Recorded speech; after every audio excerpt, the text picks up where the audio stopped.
It's time for Interactive. Download the SportsMax app from the Google Play or Apple Store and watch a variety of live sporting action, including high school track and field from Kingston, Jamaica. The Corporate Era Championship live today on SportsMax, YouTube and SportsMax 2. Continuing Saturday from the Ashenheim Stadium at Jamaica College. As usual, send us voice notes via WhatsApp and check out our clips on X, Instagram and YouTube. It's time to present the nominations for this week's SportsMax Class Moment. And Hiram's go to where she on the border go. Yes. Bang! The question wasn't will she get there. The romance of Test cricket, the mystique of the moment, the fifth time an Australian has reached a double hundred in Test cricket. Annabelle Sutherland, bravo.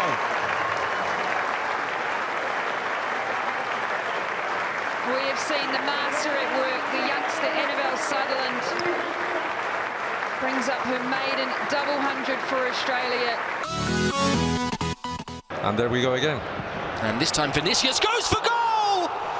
And it is absolutely out of this world.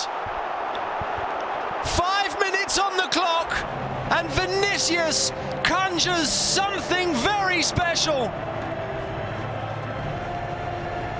What a strike from the Brazilian! What a goal. Out of nowhere. Out of nowhere.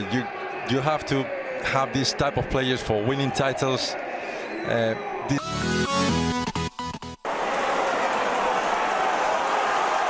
given away by Rotherham. Philogene in the penalty area, twisting and turning. He tries to flick it towards goal. What a goal! What a goal by Jaden Philogene! His back heel was special at the MKM, but my goodness me, he has pulled a rabbit from the hat and brought Hull City level. The Rotherham players walk out to halfway. A few heads are bowed. The resistance has been broken. Adingra to attack Aina again. Adingra, can he cross? It's a great ball, it's a goal! Who got the touch? Was it Hala or was it Trustekong? We have to wait and see, from the replay, like I said, Mark. Let's have a look at it again. Adingra once more, vital in the build-up here. Gets the cross in. Hala got a little foot ahead of Trustekong. That is a fabulous goal. That's a striker that wants it more. He put himself in front of Ekon, stretched that long leg of his, and then he had a poke on and beat the goalkeeper, because that's such kind of like a deflection. Now we'll have to wait and see, what the Nigerian bench can do from the substitute to try and contain, the situation, so far. Yeah, Lane, this one is tough. I think all are worthy of a class moment. Absolutely. All are worthy. All of the football goals were brilliant. Yeah. They were stunning. And Annabelle Sutherland's double century for Australia in a test match, also worthy. Women hardly play test cricket. And they hardly score double centuries. They never ever scored double centuries. So I was thinking that I would give it to her. But the football... No, Philogene's goal for me, when I saw it first, yeah. I was like, what? Philogene's goal was is the best equipped to be the class moment. Yeah, man. Listen. But because Haller's goal won the AFCON and the time of the goal and what it meant, I would give it to Haller actually. Yeah. But Philogene's goal was like, listen, man. The magic. First thing when he chopped that player, yeah. I laughed. I fell off my couch when I was watching that, and then to score the way he did. No, this is brilliant. Absolutely. No, this is Nick, and the angle. Listen, oh yeah, this is. My defender has to be glad there's a thing called friction, because he'd still be going right. No, this is real class. Yeah, man. On the face of it, that should win. But I just like Haller's goal because it won the title for the Ivory Coast, and his history, testicular cancer, and all that he had been through. This is a class moment to me that is undeniable because of what it meant. But I agree that Philogene's strike on any other Friday would be my class moment. Yeah, but I'm still going to go in Philogene, though. I mean, seriously. I mean, Haller's goal is brilliant because remember, the Ivory Coast were coming from behind to win the half Well, cut. they came from behind from the entire tournament because they were bad in the opening round. And, you know, so what Hala did was, I mean, that goal was just pure class. But Philogene, for me, you have to be impressed by his technique here, because it was a bit of a toe poke, but he just knew that he needed to get a touch to deflect the ball, into the goal. So, you know, it may have looked simple to some people, but that's a high quality goal. First class. But trust me, all 4 of the nominations were worthy of. Absolutely worthy. The thing why I give Philogene the edge is that when he scored, when that whole process leading up to the goal and the goal itself had the hairs. I remember I don't have hairs. And the hairs on the back of my neck stood up and I got goosebumps in the moment watching it. I would never argue with you on that. It really qualifies to be the class moment. Yeah, man, it was, but I'm not disagreeing. Hala's goal was brilliant. Yeah. You know, and of course, you know, the double century was special. Okay, as so well. the last time the West Indies played a test match in women's cricket was 2004. Women don't play test cricket. And Annabelle Sutherland with a double 100 today. Really, really outstanding. And there was a 99 from Healy as well in that match. It was just ridiculous. Yeah. And that's live on SportsMax every night. We have some comments from Thursday's show on the Vincentian athletic star Shafiqua Maloney about qualifying for the 2024 Paris Olympics and her lack of support. Let's see what the viewers are saying from our YouTube pages. Thank you guys for this exposure. What a story, what a talent and hard work. Keep pushing. She needs and deserves urgent help. That from Lloyd Fraser.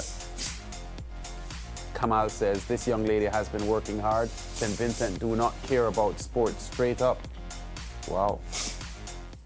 DeWitt Wine says, come on, corporate St. Vincent, sponsor this phenomenal talent and young lady. Crazy Living says, much respect to this incredible young woman, her coaches and all in support of her.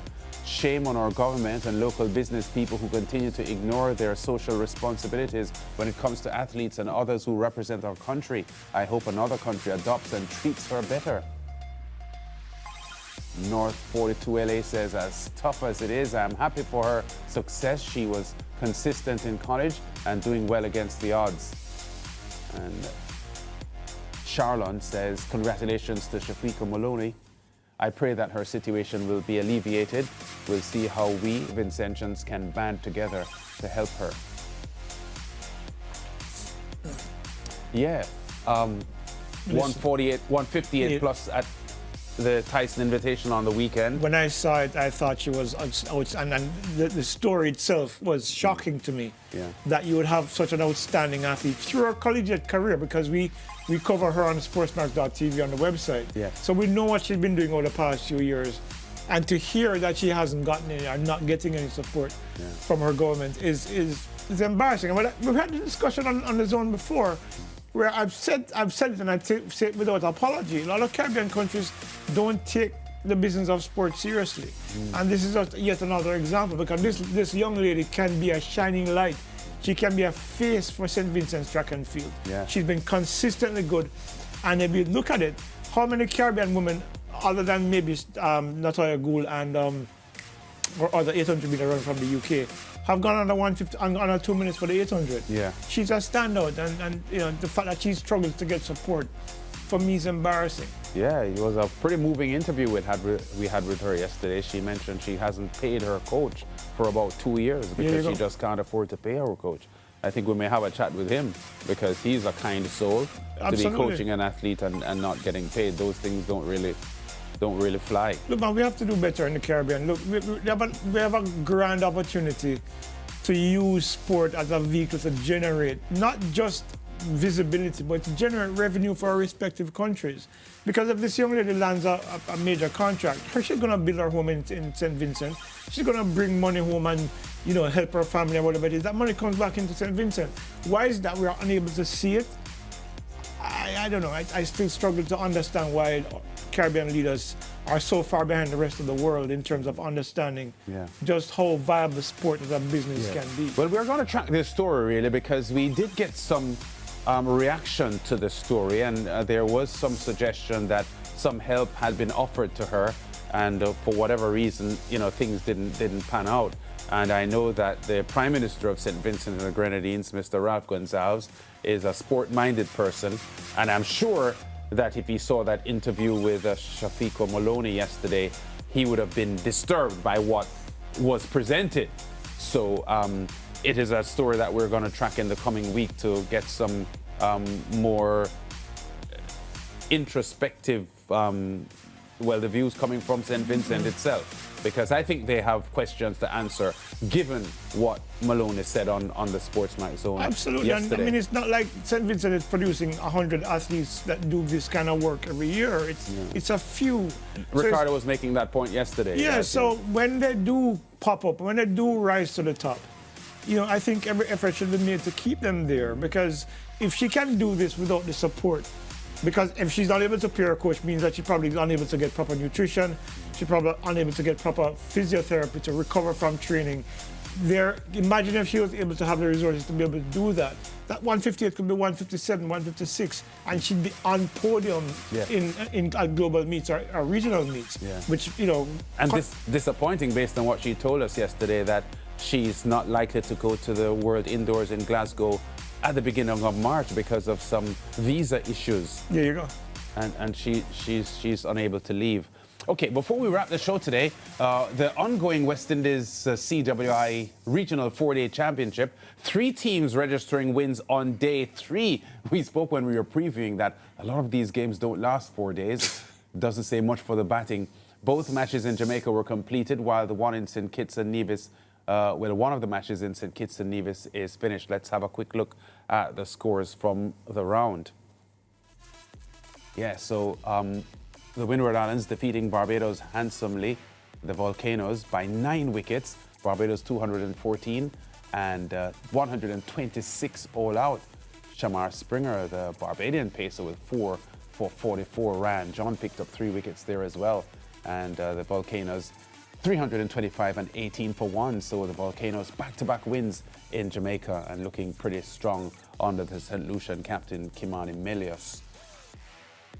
The Jamaica Scorpions rebounded from their loss to the Volcanoes with a 10-wicket win over the CCC. CCC 307 and 87 all out. Pete Salmon 4 for 12. The Jamaica Scorpions 331 and 6-9 without loss. And in the other game that there was a result, this at Warner Park in St. Kitts, Guyana Harpy Eagles. Oh no, this isn't a result. Trinidad and Tobago Red Force, they defeated the West Indies Academy. There's the result we're looking for, by 6 wickets. The Academy team 163 and 224. Anderson Phillip 4 for 33 for a 7-wicket match haul. The TNT Red Force 329 and 60 for 4. Jed Gooley 113 for the Red Force in their big innings of 329. Well, big relative to what we've been seeing in the tournament so far. So let's check out that game that is ongoing between the Guyana Harpy Eagles, and they were looking to get a result here, are looking to get a result after their game with the TNT Red Force was rained out last week. At Stumps on day 3, the Hurricanes 352, Mikhail Louis 113 and 295, Louis 130. So back-to-back hundreds from Louis for the Leewards Hurricanes. The Guyana Harpy Eagles 188, and in their second innings 67 for 1. In the Guyana Harpy Eagles 188 for the St. Martin spinner Daniel Doran picking up 4 for 40. And I was mentioning earlier on this week or last week about how happy I am to see players from St. Martin standing up and making their presence felt in West Indies cricket. Daniel Doran there is from St. Martin. Nathan Edward, the outstanding under 19 player.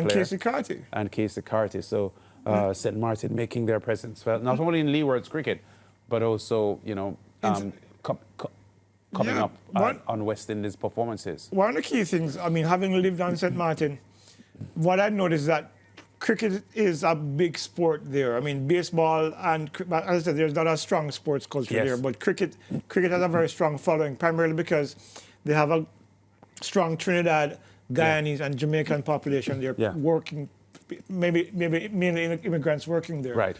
So on a Sunday, and of course, Mr. Maksud from Najee Curran yeah. is a big cricket fan, of course. So there's a lot of support for cricket in St. Martin, and I think it's beginning to Yeah, well, to bear we're fruit. beginning to see the fruits. So that's great there. We're going to wrap the show now, but don't forget on SportsMax 2, there's live coverage of the corporate area track and field championship. And that, of course, will continue on Saturday. I think SportsMax 2 has the live coverage of this meet. Ricardo Chambers, lead commentator at this Anthric corporate area meet. And closing off on Saturday, we start at 12 noon Eastern Caribbean time, 11 o'clock in Jamaica, and that's on SportsMax on Saturday, the corporate area 2-day championship. Well, that's it for the SportsMax Zone for today and for the week. We'll see you next week.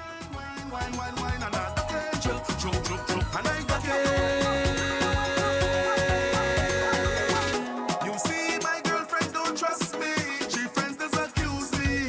Say I just horn shit.